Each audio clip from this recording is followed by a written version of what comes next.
Hi, and welcome to Talkin' Horses. On this show, we'll be discussing many horse topics: herd dynamics, riding, grooming, groundwork, body language, and most importantly, safety. You can be sure that if it has to do with horses, we'll be talking about it. Our focus will be on natural horsemanship, the language and communication that's natural for the horse. We're going to have loads of fun playing with and developing a great relationship with one of the most magnificent creatures on the face of the earth, the horse.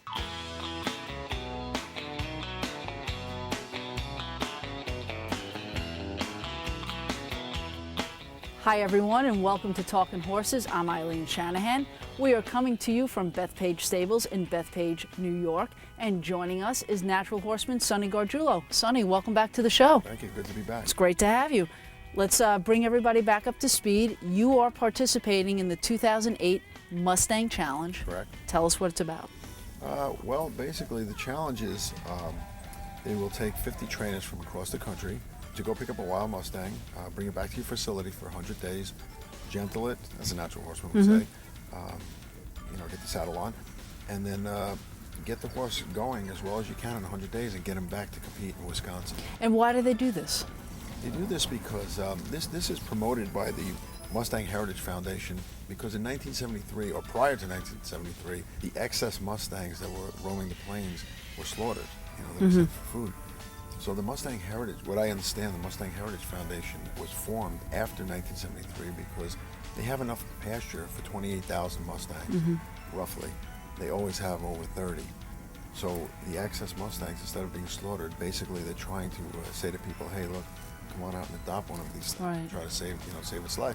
So the challenge is based really on getting, the best of the best across the country to try to promote the adoption for the Mustang. So tell us when you got the Mustang, how it all began, and... Well, I was up in, as you know, we spoke about last time. I was in Equine Affair doing a demonstration, and one of the people, a woman from the BLM, approached me and said, hey, I think this would be a great thing for you. And she took a look at my website, and, one thing led to another. She came back and said, we'd like to have you fill out an application. So I did. I waited about, I guess, a month. It's rigorous. I mean, you have to have certain requirements for the fencing and certain trailers. You have to have recommendations and credentials and all that stuff. And I got the notice on December 21st. I was kind of nervous, but I got the notice, and from there, I started my training after we picked them up. Yeah. So we went out to Ewing, Illinois to get them. It took us about 22 hours to get out there. I took about 5 guys with us. In true New York fashion, we pulled up in a 34-foot RV with a horse trailer behind it. They loaded them up for us. They run them down a chute and they run them right into your trailer. And Right. There's nowhere else to go but in the trailer. And then we came back straight to... Now, you had to drive straight through. I mean, obviously you can't stop with a wild horse. No, you can't, because one of the requirements for the horse was 6-foot fencing. Yeah. Because obviously it's a wild horse. And they told me they had a picture of a wild Mustang that actually was going over a 7-foot rock. Wow. So the requirement is you have to have 6 feet of fencing. Wow. Now tell us when you first got him. I mean, you had a 22-hour ride home, and you got him home. Tell us the first few days with him. What was that like? Well, the first day he came back, he was, I put him into the round pen, and he was real quiet. But people didn't understand. Some people didn't understand. They thought, gee, you got this quiet, little Mustang. Right. You lucked out. Yeah. Really, but what happened was the horse was tired. Yeah. He had gone 22 hours in a trailer. And remember, that's not muscles. He's go to sleep. Go to sleep. Good boy. Good boy. That's not muscles he's normally used to using. Right.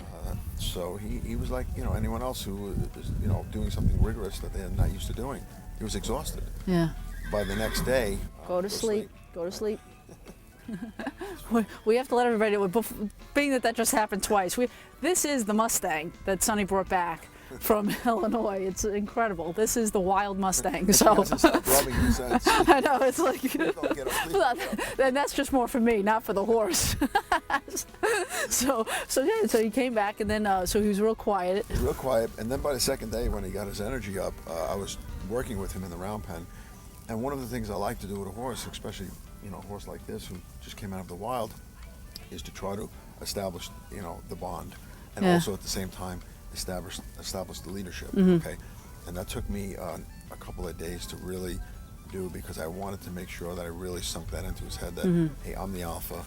I will show you leadership, and once I had that, then I knew I could move forward with the training. All right. Now, how long did it take you to get him under saddle, and what techniques did you use? I actually had him under saddle in 3 days. By the 4th day, I was trotting around. Mm-hmm. So, you know, I knew that once I build the trust with the horse, that everything else would go easier. You know, there wouldn't be any fear or as much fear. There wouldn't be as much resistance. So it was very important for me with a Wild Mustang, as opposed to a farm-bred horse that I would break out, to really build that bond. Because remember, he was in the herd. He was in a real herd. Right. You know? So for him, his herd instinct, he said it 10 times today, his herd instinct was very, very strong. And he needed to find a leader. And that's where I stepped in. And yes, it took a little longer than a regular horse, 2 days as opposed to, in a day. Sometimes I can get a horse to latch on. But once he did, it was so much stronger. It was. Yeah, it was just. It was incredible, yeah, right? Well, you can tell you have such a bond, and let's talk about this right now. This is like amazing for me to sit here on a horse, and this was a wild horse. This was a horse out in the wild just 60 days ago, maybe 70. I think we're about day 70 now, and this has got to be the most vulnerable position for a horse. Absolutely. Now, how do you gain such trust that you can do this with him? Well, I mean, it's in the horse's makeup to find that leader, to trust that leader. Yeah.